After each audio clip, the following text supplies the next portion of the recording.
Hello, great people. Welcome back to Global Happenings. Today, we're so excited to have you again. What is going on in APC right now in respect to the forthcoming elections and also the issue of Naira scarcity may cause a breakdown of law. First of all, in APC, I call it protest. There may likely be an internal protest in APC, which will see the tenure of Buhari ending in disarray, and also it may result to losing of presidential election for the All Progressive Congress. Right now, Ganduje has left a word for the person of Emefiele. That the reason why he is doing all of this is because he lost out in the presidential bid, and his purpose is to frustrate the presidential candidate or candidacy of Bola Ahmed Tinubu, even as also Rufai had to reply Lai Mohammed over the statement of elements in the presidency working against the possible victory of Bola Ahmed Tinubu. The reactions is getting very huge. I'm going to give you full details of this news in a jiffy. According to the news, the governor of Kaduna State, Nasser El-Rufai, has accused the Minister of Information and Culture, Lai Mohammed, of knowing the individual elements in the villa that are working against the ruling All Progressive Congress APC's victory in the 2023 presidential elections. Recall that El-Rufai had earlier on Monday alleged that some persons in the presidential villa were working towards the failure of the party.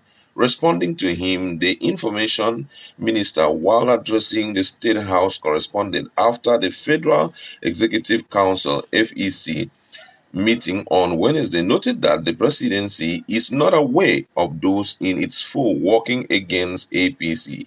The governor, however, on Thursday in an interview on Arise TV insisted that even Lai Mohammed knows the individual he is referring to in the villa. According to his word, he said, "Let me restate exactly what I said. What I said was that we are convinced that there are elements in the villa that want APC to lose the election. I did not say the federal government. I did not say Bola Ahmed Tinubu. I said APC. So I don't understand why the federal government is responding to what I said, because the federal government is not part of it. I refer to elements in the villa, and with the greatest respect, even Lai Mohammed knows who I am talking about." The big question is, who is the person that I'm talking about? Also, the governor of Kano State yesterday said that the Naira redesign was never the agenda of the All Progressive Congress APC, but a calculated plan by the central bank governor Godwin Emefiele and a few chronics surrounding President Muhammadu Buhari. He made allegation during an interview on BBC Hausa radio service.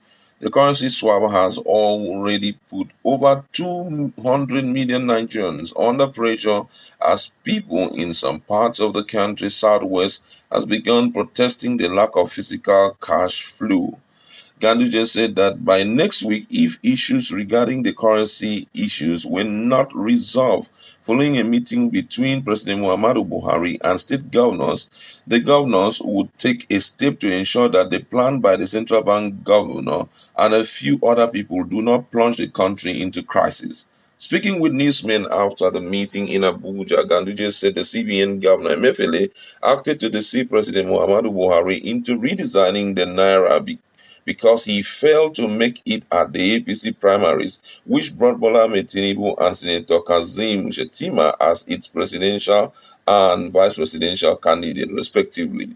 Also speaking, the Kaduna State Governor Nasiru El-Rufai said the meeting with the president centered on the lack of flow of cash across the country. We were told that the CBN so far mopped up over 2 trillion naira from circulation, but only printed about 300 billion naira, which is not enough to go around over 200 million people looking for cash.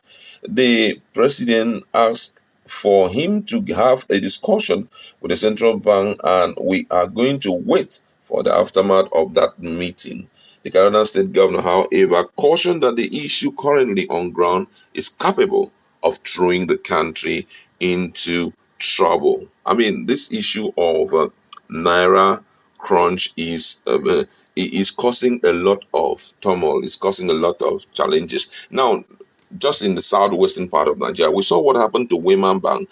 Just like YouTube won't allow us to view that kind of video, but it was really disheartening to see a bank being brought down the way it happened that yesterday. And guess what? This is happening because of how frustrated Nigerians are. I tell you, Nigerians are so frustrated about this issue of cashless policy, which just came as a result of possibly, just like Ganduje has said, a beef between two political heads. They do not care what the impact of that will bring on Nigerians. They don't even care. I think that is why it's very important for us to bring in people who can think faster than, leaders who can think smarter and faster than those whom they will appoint to work with them. Because from all indication, President Muhammadu Buhari may have thought that Emefiele's plan of rolling out cashless policy was to the favor of Nigerians and possibly to lift the status quo and also the position of his government to somewhere reasonable so that he can live gloriously. But right now, every little glory that the APC had left has been shredded by Nigerians. If you saw what happened in Osun State some 2 days ago because of this Naira crunch, in Osun State, they didn't even allow the person of Bola Ahmed Tinubu to come in because Nigerians are looking at if it is APC that is doing this kind of thing and another APC is trying to come in, it therefore means we are going in for the worst. But based on what Ganduje has said, it's a big revelation. He's trying to let Nigerians understand what you are seeing is a clear fight between the central bank governor, Emefiele, and Bola Ahmed Tinubu. And the purpose is to see how Bola Ahmed Tinubu will be frustrated in the upcoming election. Right now, if you roll out the scorecard of APC and watch what Nigeria will do, I don't think APC or Bola Ahmed Tinubu will even score one. He won't even score zero. He will score minus because with what has happened, train of events that have happened fairly recently, you will know that things are not, Nigerians do not want to hear that word APC. I watched in a video where a young man shouted APC in a petrol station. Look at what happened to him. They beat him and they sent him somewhere. I mean, reason is because of what? People do not want to hear that word APC again. But for me, I believe that all things are working together for our good because we are clamoring for the right person to take over position of leadership. The Bible says that when the righteous is on the throne, the people rejoice. Why? Because the attributes of the righteous is such that they care more for the people than they care for their greedy personality, for their persons and all of that. So with what is happening, I think there's going to be a swift turn, and the fight in APC, if it is not handled now, the future may be so bleak. That's what we would like to leave it. Go to our conversation. Let's